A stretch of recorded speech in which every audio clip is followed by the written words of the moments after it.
Et salut à tous, c'est Taker. On se retrouve encore une fois pour une nouvelle peinture sur carte. Ce petit arcanin découle d'une commande qu'on m'a faite une seconde fois. Oui, elle a été commandée par la même personne qui m'a pris le Bulbizarre.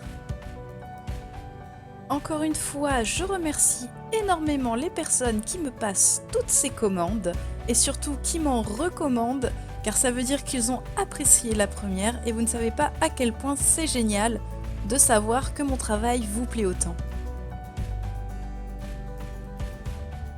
Pour voir mes autres peintures sur carte, vous pouvez aller dans ma playlist peinture sur carte sur ma chaîne, ou bien si vous êtes plus intéressé par les cartes en elles-mêmes, je fais des ouvertures de cartes Pokémon tous les dimanches, où vous pouvez choisir une carte sur mon Instagram qui s'affichera juste en haut à gauche, que je peindrai les prochaines fois.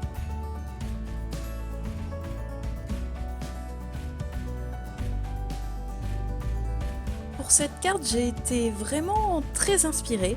C'est-à-dire que tout de suite, je voyais vraiment Arcanin sauter par-dessus une superbe rivière de montagne.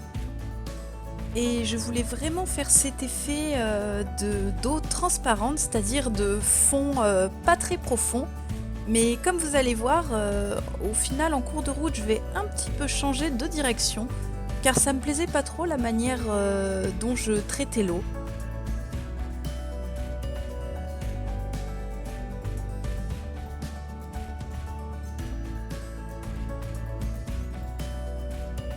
Vous allez voir, je vais pas mal tâtonner, surtout sur la rivière, car je cherchais vraiment l'effet qui allait me plaire le plus et celui qui me convenait le mieux, et où je pouvais faire le maximum de reflets, entre guillemets.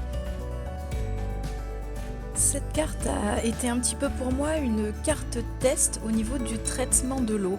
J'ai voulu vraiment aller plus loin que ce que je faisais d'habitude.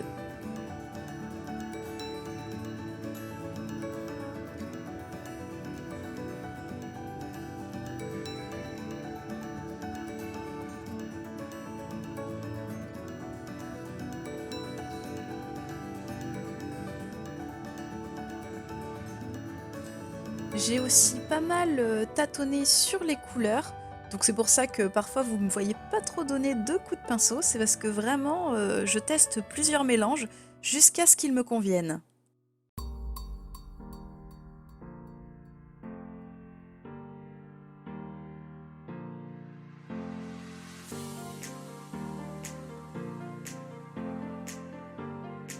Ce que j'ai aimé beaucoup faire dans cette carte, bizarrement c'était la chose la plus difficile, c'était l'eau.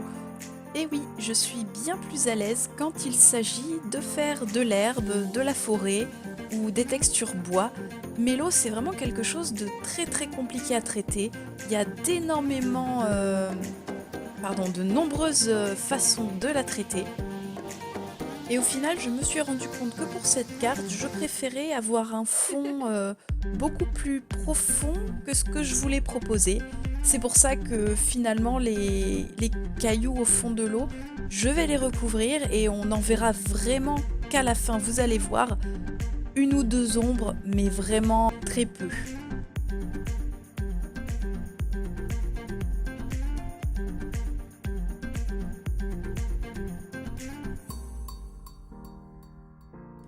Ce que j'ai beaucoup aimé, encore une fois, c'est expérimenter un petit peu une nouvelle technique, c'est-à-dire que l'eau s'estompe un petit peu sur les bords forcément des rochers, et comme ça s'estompe, ça devient un petit peu plus foncé que l'eau elle-même, elle reflète beaucoup moins le ciel, car plus l'eau est profonde, plus elle reflète le ciel.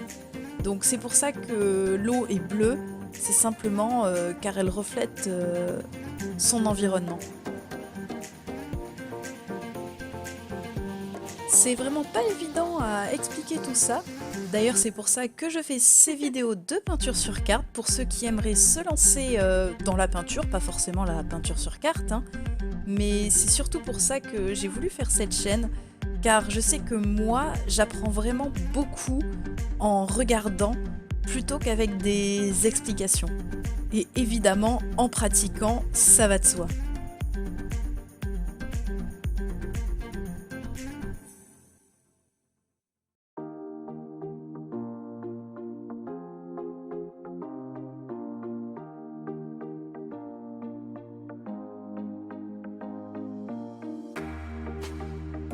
Je me suis d'ailleurs rendu compte que c'était la toute première fois que je peignais un arcanin. Même un caninos, j'en ai jamais fait. Et je dois avouer que c'est un de mes Pokémon préférés, alors je sais pas pourquoi j'ai attendu une commande pour en faire un.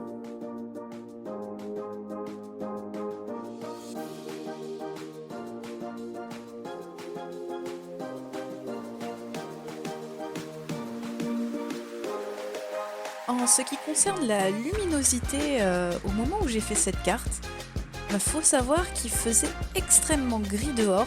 C'est pour ça que les couleurs sont pas très très vivaces à la caméra. À un moment donné, je me suis même pratiquement retrouvée, je dirais pas dans le noir, mais vraiment, c'était très très très sombre et c'était très compliqué à ce moment-là de faire ressortir de belles couleurs non grisées.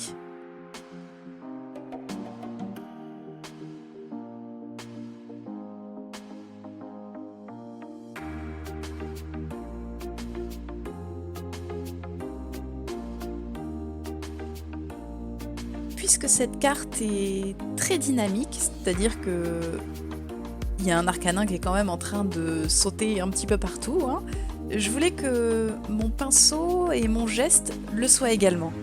C'est pour ça que mes brins d'herbe sont un petit peu moins dessinés, entre guillemets, sont un petit peu moins contourés et moins précis. C'était simplement pour suivre le mouvement de la carte et vraiment garder son dynamisme.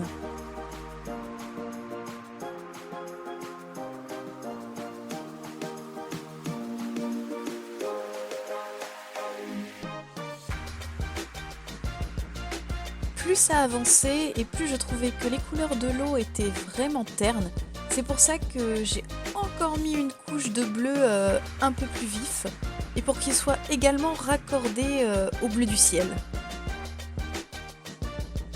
À ce moment-là, j'avais mis du blanc un petit peu partout sur la carte et donc je devais un petit peu nettoyer la tête de notre pauvre petit arcanin. So good, baby, baby.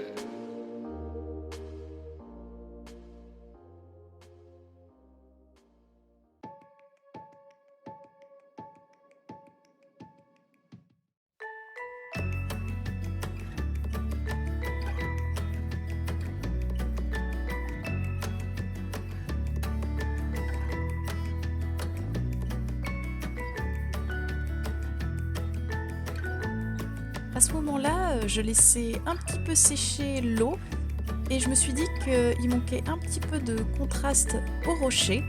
Alors j'ai rajouté un petit mélange, donc ça je le fais très exceptionnellement, de noir pur avec mon gris.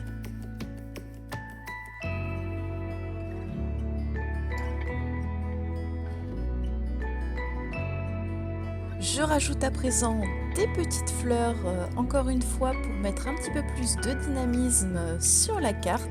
Je trouvais que ça rendait très sympa plutôt qu'un gros aplat vert avec des petites branches. Je me suis dit, dans la montagne, au bord de l'eau, on a souvent des fleurs, alors pourquoi pas sur cette carte?